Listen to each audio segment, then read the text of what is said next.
Hey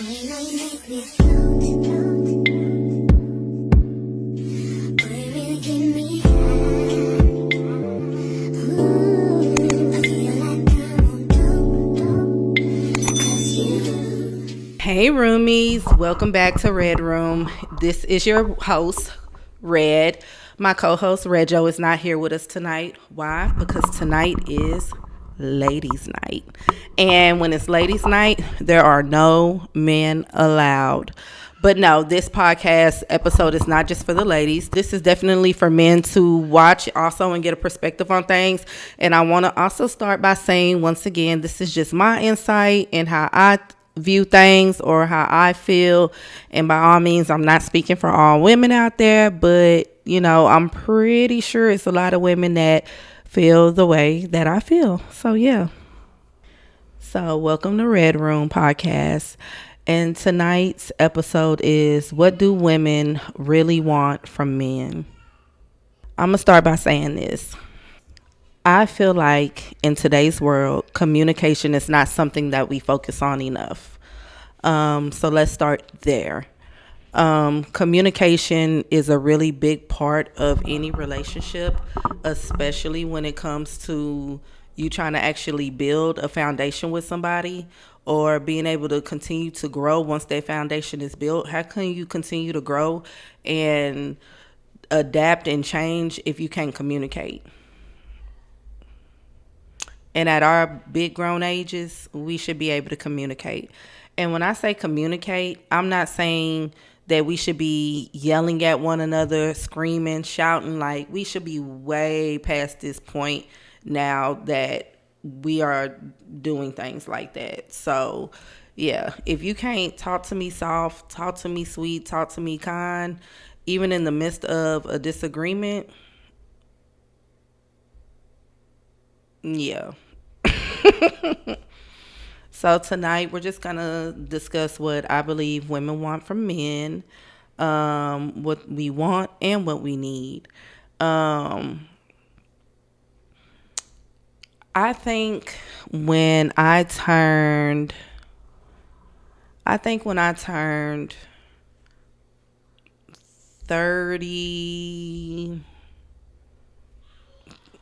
33, in all honesty, is when I really started sitting down and evaluating like what I wanted out of a spouse, what I wanted out of a partner. In my 20s, I'm gonna be honest, like I was going for looks, what you look like you had, but you really didn't have, and that was my bad. I could have saved myself a lot of heartache, a lot of pain. I love my babies.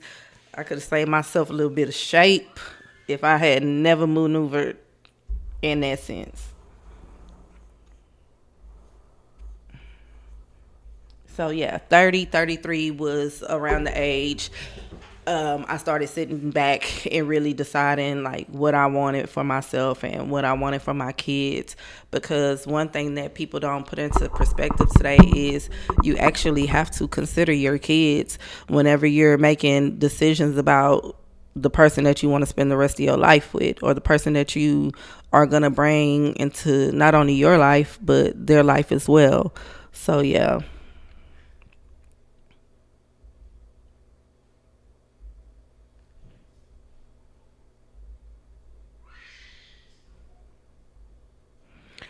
So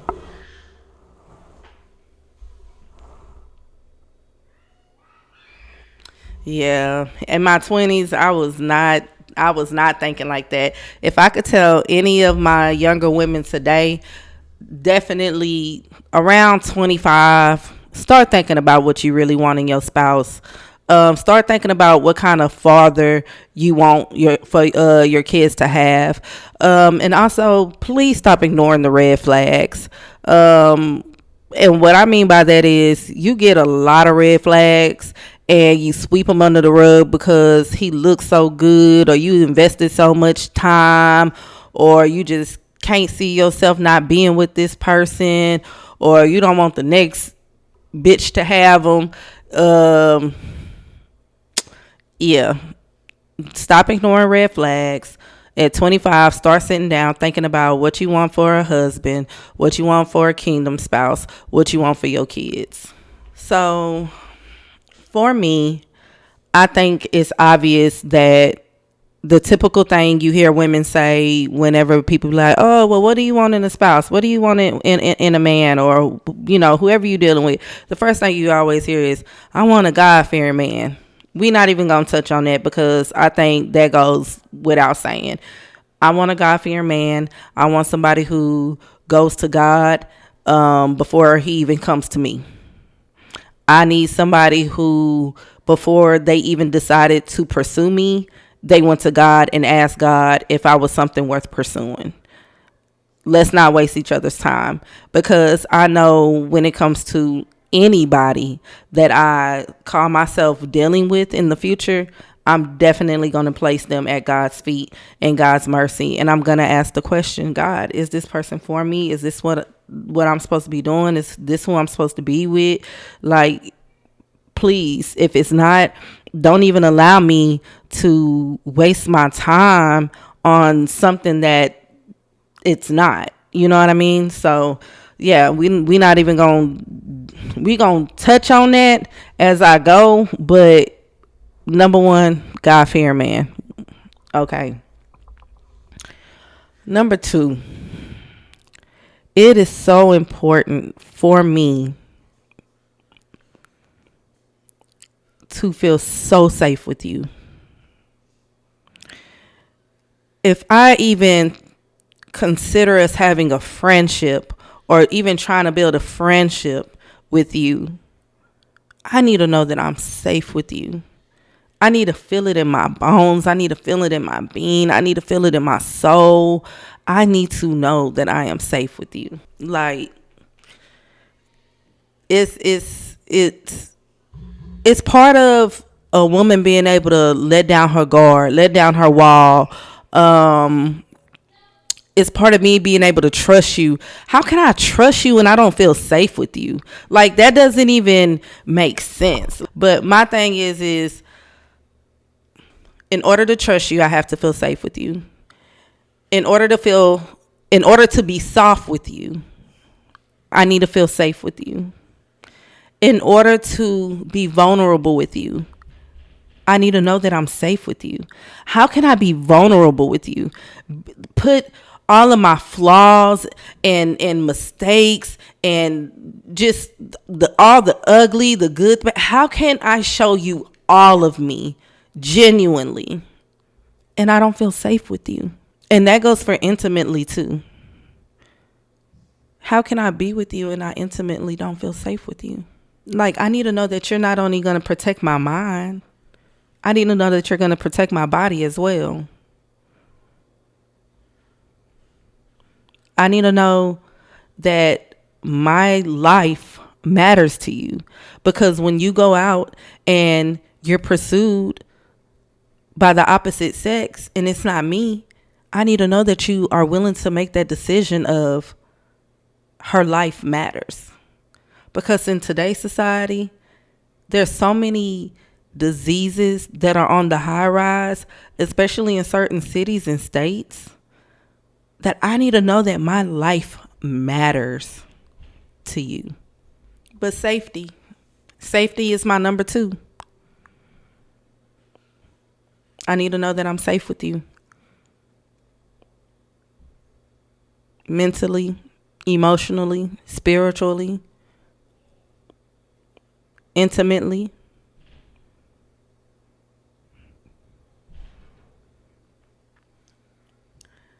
My next thing would be a leader. Can you lead me in the direction in which I'm supposed to go?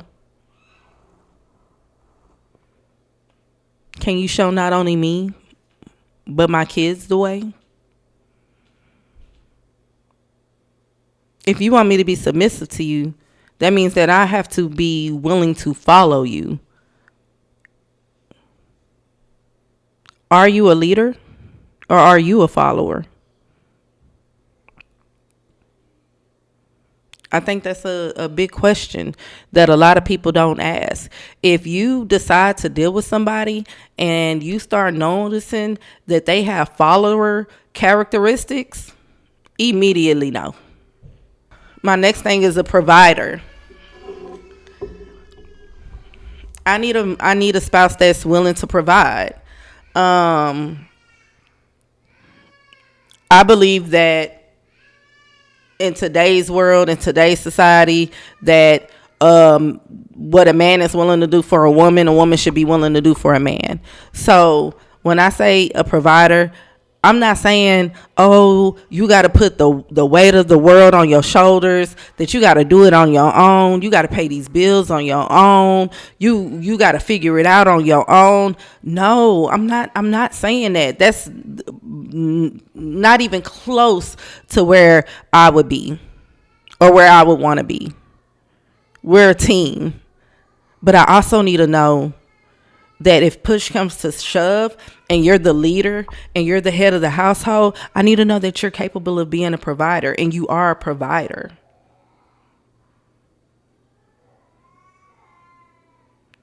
And that's not just financially. Can you provide stability? Can you provide comfort? Can you provide peace? Can you provide warmth? Can you provide structure? And that goes for the children. When I know that I have peace of mind and stability, like that takes away so much worry, so much pressure, and that goes for both sides.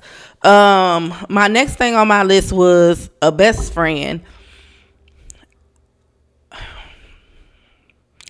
My last relationship, or last person I was dealing with, whatever we want to call it, I genuinely thought that me and this person were like genuine friends before anything. And I always told him that was so important to me, because I always felt like no matter what happened or whatever came our way or whatever we would go through, good or bad, even if we ended up having to like separate and call it quits and, you know, all of that other stuff, like I always felt like we would always have our friendship to fall back on. And it's so important for my spouse to be my best friend, because I should be able to come to you with any and everything. I should be able to come to you with any and everything. I shouldn't have to feel like I'm walking on eggshells when I'm around you. I shouldn't have to feel like I'm not able to tell you certain things. Like, I'm supposed to call you before I want to call my mama. I'm supposed to want to talk to you before I talk to my sister. I'm supposed to want to run to you and share my good, bad, happy, sad before I go to my best friend. And for women, that says a lot. Because, you know, ladies, y'all know, we go to our girl for everything. Everything. I am going to run to my ladies for everything. So I need my man to be my best friend. And if you can take that spot, we getting somewhere. I need to feel secure. I need to know that you are willing to put your life on the line just as much as I am. When I love hard. There's nothing that I'm not willing to do for the person that I'm in a relationship with. There's no lengths that I'm not willing to go for the person that I'm in a relationship with.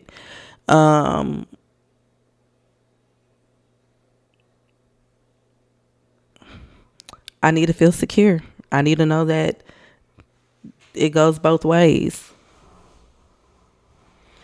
My next thing I feel like women want and need, fellas, do you hear that? Not just want. We need this. And the reason why I'm looking at y'all like this is because chivalry has low-key become dead. Am I lying? If I'm lying, ladies, y'all Come on, y'all tell me if I'm lying. Chivalry is a little dead out there. Let's talk about it. Where is it? Men do not court women like they used to. I'm so sick and tired of men hitting women up with the WID. I'm not doing nothing. Nothing that concerns you. Asking me what I'm doing. I'm doing what you doing. You watching TV, I'm watching TV.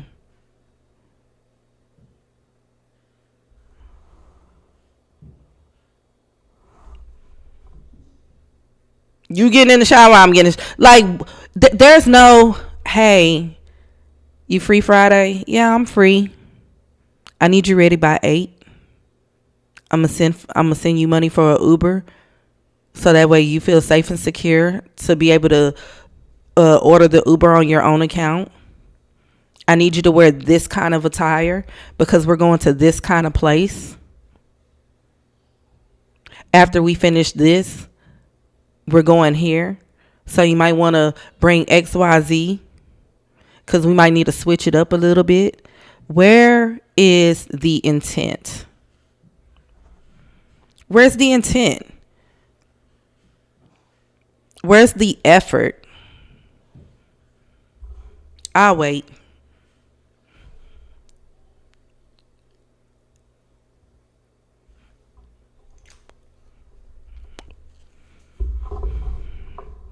Where is the intent and where is the effort when it comes to courting women? And women, we can court these men. I don't mind asking a man out on a date. I don't mind making arrangements. I don't mind doing those. I do not mind.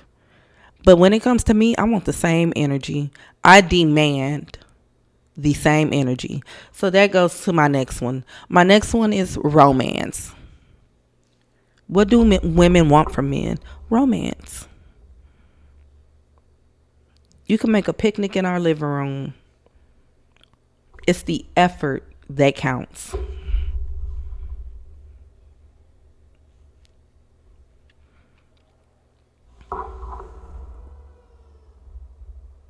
Yes, y'all, hit the follow button, share the live, tell y'all people to come in here, tell them I want their little 2 cents too. I need to know how y'all feel. I mean, fellas, if there's some fellas in here and y'all feel like what I'm saying is wrong, tell me I'm wrong. I want to know why. Where has the chivalry gone?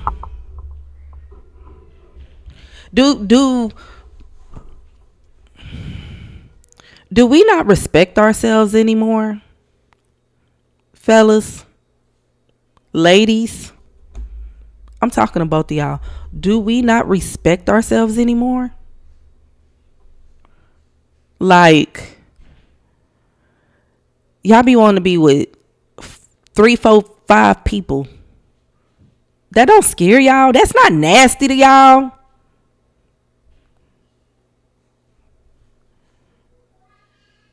Do you care about your life? Do you care about your health? Do you care about your kids?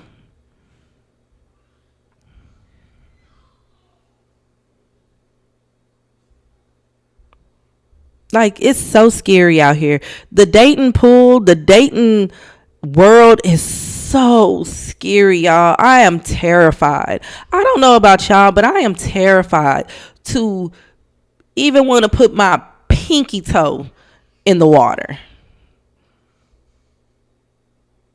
But I'm a lover girl. I'm such a lover girl.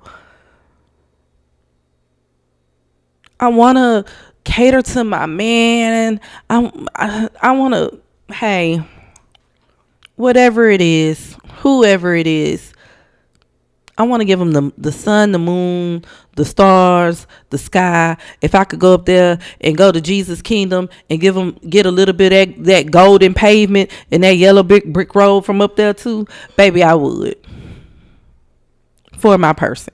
But my last point I want to make and what I feel like women want is I need somebody who can be soft with me. I need someone who is strong where I'm weak. I need someone who allows me to be strong where they are weak. I need someone who can allow me to love them genuinely, purely, because a lot of men are afraid to be loved correctly. And I don't think that that's something that's talked about enough. And I'm going to wait on my co-host, Rejo, to be able to be here, to be able to touch on that topic. Why are men so afraid of being loved correctly? I don't know. I don't know.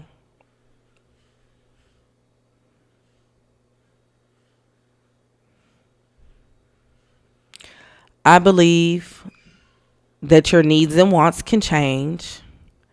And I do believe that your partner should be able to adapt to that. If that is your person and you care about somebody the way that you say that you care about them, you have to know as you age, as you progress, things change. Nothing stays the same. You have to be willing to grow and adapt and change with your person. A person's needs are going to change. And that could be year by year. Year after year, somebody's needs can change. Every 5 years, somebody's needs can change. Every year, every 5 years, somebody's wants can change. You can want to be a lawyer today and turn around and be an astronaut tomorrow. Life changes. You have to find that person that you're willing to change with and grow with and be okay with knowing they're not always going to be that person that you need them to be. They're not always going to be perfect. Things are going to be ugly. Things are going to be messy. But guess what? I know whenever we get through this and get to the other side, things are going to be beautiful in the end. Once again, what do women want from a man? And my perspective is God-fearing, safety, a leader, a provider, a best friend, security, romance, someone who is stronger where they are weak, someone who can be soft with them. And what I mean by that is if I've had a bad day or if I've had a rough day and I come home and I'm frustrated and I'm snappy or I'm cranky, and this goes vice versa, even for your spouse. If you know that they've had a bad day, rough day, whatever, and they're cranky or whatever, and you know that they being a little butthole, but they don't mean it, give them grace. Meet them with softness. Why meet aggression with aggression? What has that ever gotten you? Where has that ever gotten you? And then another thing I want to say is I need somebody who can take accountability. Accountability is so important. So important. For a woman and a man. If you cannot take accountability as a woman, as a man, are you truly a woman and or a man? Or are you still a little boy or a little girl who wants to blame everything on everybody and point the finger and why me and woe me and all this? Like, what are we doing? We're accountability. We want somebody who has intentions, pure intentions with us. Be attentive. Pay attention. Because, baby, I promise you, I'm paying attention. I'm paying attention how you walk, how you talk, how you move. I know when something is different. I know when something is wrong. I know when something is off. And it's not just women's intuition. Baby, I am one of God's favorites. I'm going to say that into the mic real close. I am one of God's favorites. And when you are one of God's anointed, truly anointed, I promise you, we already know before we ask. We already know and we won't say nothing. We already know. I know. I know. So be careful, because there are a few of us women out here who are truly anointed by God, who are truly God-fearing women, who are truly God's daughters, and our daddy and our father do not play about us. So be careful how you treat people. Ladies, there are men out here that are anointed and have a covering over them. Be careful how you treat them. Be careful how you handle them. I'm so glad that I was able to record an episode of Red Room Podcast here tonight and be able to have my TikTok live audience be able to have a behind the scenes look, and they get to see the episode live here and now. They don't have to wait for it to be posted or edited or anything like that before it drops on YouTube. And I am hoping to be able to drop it tomorrow. Thank you, roomies, for letting me come into your space. Thank you for allowing me to be able to do something that I love. I want to also say that we will be more consistent in our content, and we will make sure that we are dropping things weekly for you guys, even if it's just one episode, even if it's just us hopping on live on Instagram and talking to you guys for a minute. We are definitely going to be stepping up our game. 2026 Red Room Podcast is definitely coming for one of the top spots. And I just want you guys to watch us as we grow and continue to shape and form into something great. I hope you guys have a blessed night. Thank you, roomies, for letting me room with you.